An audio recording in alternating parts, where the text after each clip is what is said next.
Turn the light on, guys. Hi guys, how you doing? You might hear fans in the background. It is extremely hot in here in Rochester, Kent. It's boiling. Max doesn't want to walk out in it. I took Max out just now because I'm expecting a Tesco delivery. Shopping. It must be one of the hottest days of the year so far. It's absolutely sweltering hot here in Rochester.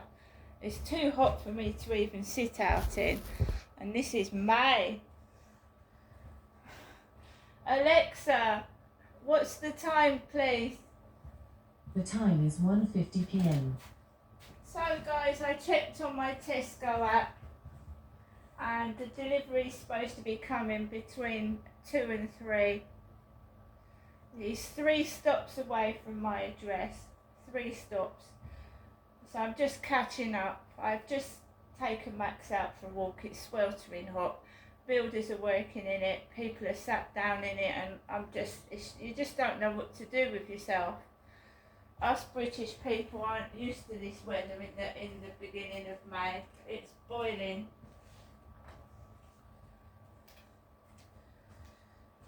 So I'm just carrying on. I'm carrying on with my TikTok, I'm carrying on with my YouTube, and I'm just carrying on. And that's what I'm doing. And what other people do behind me, in front of me, to the side is their business. It's nothing to do with me. Alexa, LBC Radio. LBC London from Global Player.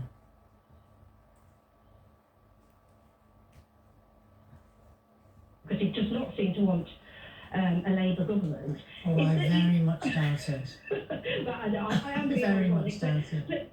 But, you know, there's rarely a positive thing that comes out of his mouth about the Labour Party and the leader of the opposition. Well, they did when he was Shadow Chancellor. Well, there we go. and look what happens in 2019. I mean, some people need to pipe down a bit, I think, and look at how much the political landscape's changed, and look at the fact that you can't heckle from the sidelines and just be a protest party. If you want to make change, significant change, You have to bring your enemies closer, or enemies is perhaps the wrong word. But you have to bring closer to you people who you need to convince or have taken their time getting to you. I think so, and I think that, I mean, you know, I would say I was centre-left, and you know, I held my nose a little bit when I had to vote for Corbyn, but I do think that the extremes of both parties really just operate sometimes in alienation, and if we want to go forward and have a better country, a better society, then saying you don't belong but you do, you don't belong and you do, and you're not good enough, where does that get us? Nowhere. It doesn't get us anywhere, does it? So I think politically, I think it was a really smart move, and I think people underestimate it. And I think give them the benefit of the doubt. I mean, I did read the resignation letter. I looked at the With housing, Tesco's, you have to pick every item up one by one. Yeah. So I've got a table. I'll give you the Because benefit of it the doubt. can hurt your back. But you would never have If voted you've got for a 50 Conservative, items would and you? you have to keep No, bending down but to this is pick the them thing up, that it I can find hurt your back. really So I've odd got a is that- table. I'm not saying your show or anything else in LBC, but some of the questioning of the Conservatives, they've sort of pushed it all the way back onto Keir Starmer and the Labour Party. They were quite happy to have her, weren't they? Yeah. They stood by her. They didn't pull her up for any. So I'm not saying two rights make wrong, but I just think the boot was on the other foot. As you said, I think it's before about Clive Lewis. I'm sorry, but they would have smashed his hand off. They would have. So I think, but don't be Keir Starmer, and if you want the Labour Party to be the governing party, And to have the widest appeal possible.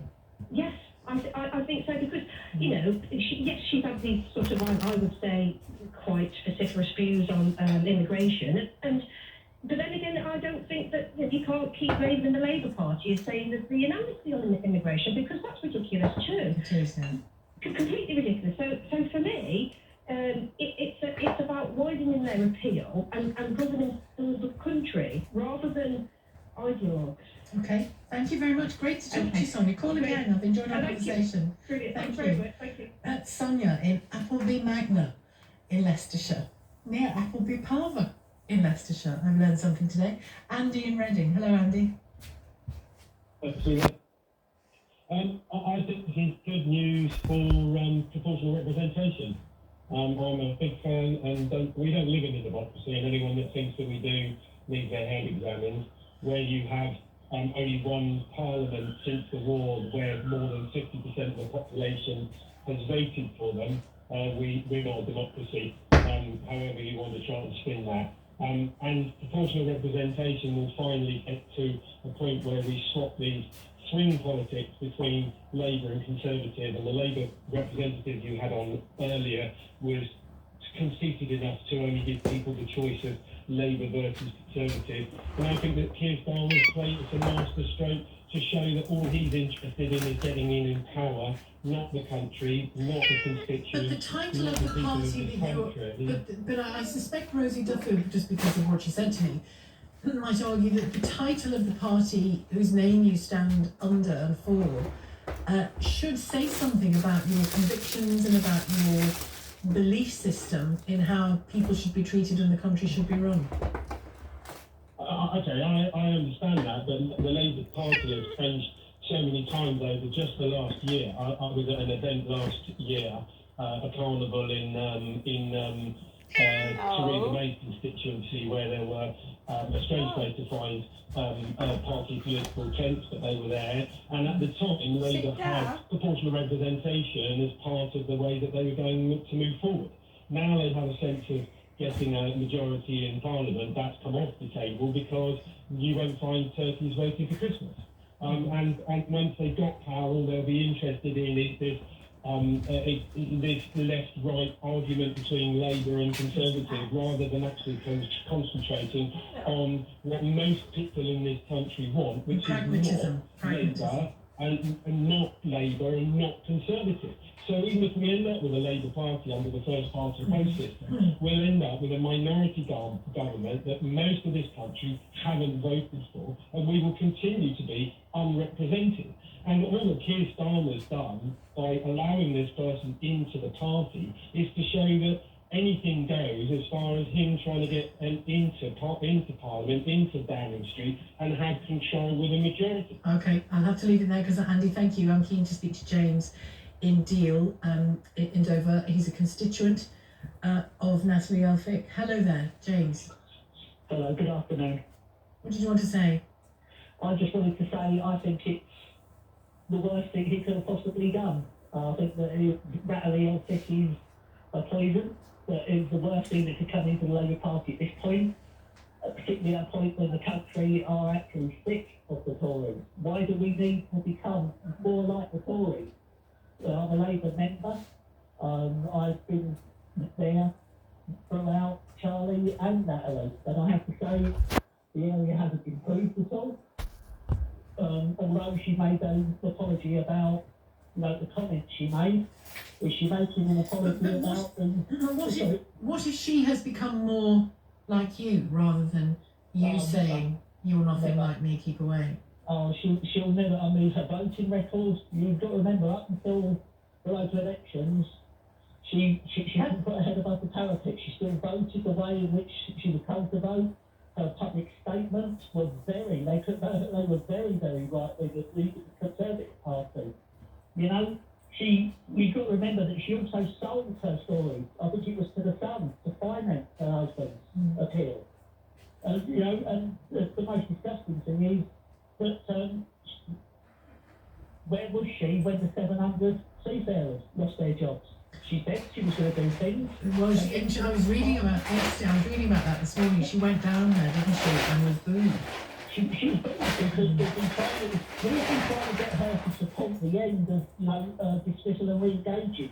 And what happened there was dismissal and re-engaging on speed. And she went to Parliament along with the Senate MPs, and they filibustered the debate and then voted against it. When, at time, you just can't forgive. But you're relieved she won't be the candidate, presumably, James? Well, you've been hinting as well as me. You know, she won't be the candidate you don't know, but who's to say she's not promised the same seat elsewhere? Well, we'll see. Time will tell us. Thank you very much indeed, James. James calling from Deal. Quick text here from Steph, who says Keir Starmer's playing the most important game of 3D chess this country has ever seen. You have to use whatever weapons are available to you. Natalie Elphick's defection to Labour is a good punch on the nose, says Steph for the Conservatives. Coming up after the news, going to talk about the impact of crime on you. On your radio, on Global Player, and Play LBC. leading Britain's conversation. This is LBC. From Global's newsroom at 2 o'clock, LBC can reveal the majority of criminals who are released from prison now won't be monitored for their full licence. Probation officers have been told to stop supervising them for those who have served 2/3 of it to help ease their workload. Sources in the service say they're worried it could put lives at risk, especially as more offenders are being allowed out early. Ian Lawrence from the NAPO Probation Union says the extension of the early release scheme, ECSL, means the work pressures will remain. Yeah, we're still waiting for a high-level response of proposals we have made that would help all probation staff, not just probation officers, to see a reduction in their workload and allow us then to deal with the backlogs that exist. But the panic measures of ECSL have scuppered that approach. The Ministry of Justice insists the most serious offenders will continue to be subject to robust and regular supervision.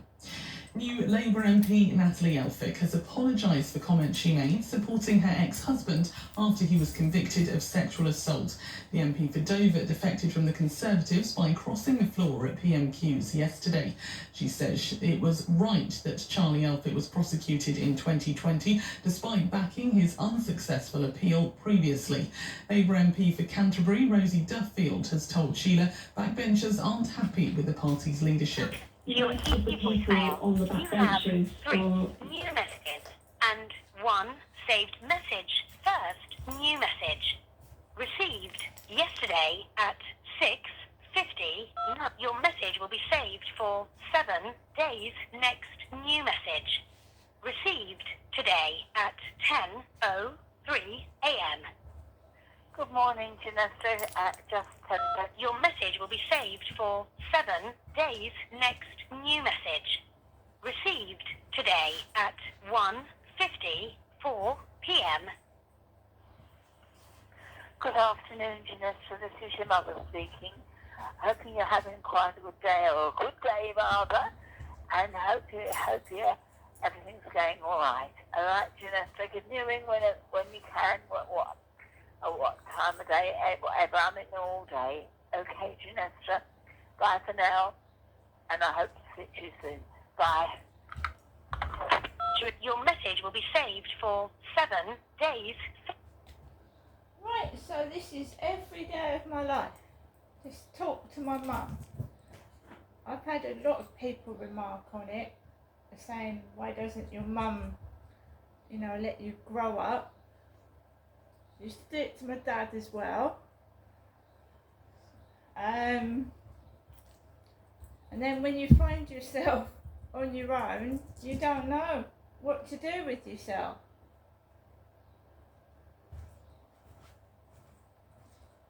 Really? So she's called just before the Tesco driver is about to arrive, and we all know we've had all sorts of Tesco drivers. I've had one of them moan at me because the lift wasn't working. We had a couple that made references to these block of flats as a place for celebrities. I don't know any celebrities that live in this block of flats, to be fair, so we don't know what to expect. I just want to get my shopping, and I have to bend down about 40 times just to pick things up because Tesco's don't do bags, which is fair enough, they're cheaper. I've got no problem with that. I preferred it when we had bags. I do. I mean, Ocado, if Ocado can do bags, why can't Tesco? If people are willing to pay for the bags, if they're willing to pay for them, I can't see why Tesco can't reinstate bags after COVID. It does mean keep bending down and bending down and bending down. I'm not complaining because they're cheap. I've had to pack Ocado in.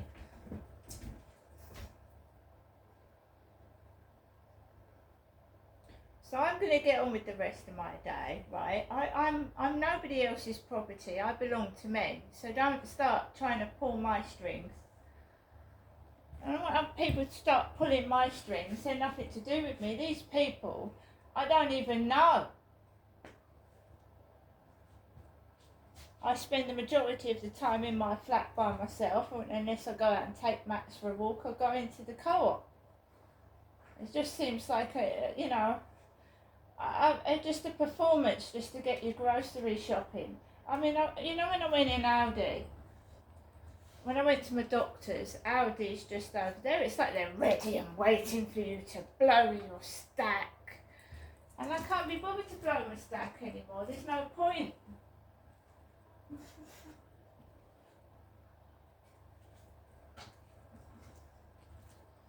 I'm an older woman now. I'm not in a hurry for anything. I'm just taking it easy and relaxing. If someone's got a problem with that, that's your problem. Now, like I said, I'm waiting for Tesco's. My life revolves around me, nobody else. There's nobody else in my life apart from my mother, of course. See you later.